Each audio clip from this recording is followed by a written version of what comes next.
res kome čakamo to sobotno tekmo.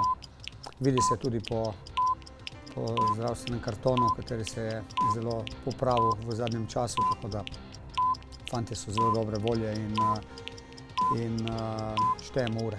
Dejansko bo potrebno res delovati na tak način, zelo moštveno, zelo trdo, zelo tekmovalno. Ni razloga, da ne bi bilo drugače. Imamo lepo prednost v prvenstvu, katero hočemo zadržati. Tudi ta faktor je pomemben. To pomeni, spomnimo se, kako je pač lani se je šlo, vsaka točka je izredno pomembna in v smislu tem, da osvajamo točke, da nasprotnika premagamo. Kdorkoli bo nastopil, mora jasno vzeti svojo nalogo, brez da bi ga resnost, pomembnost tekme ovirala, ampak da bi ga dejansko motivirala in popeljala na super nivo. Najboljši na planetu.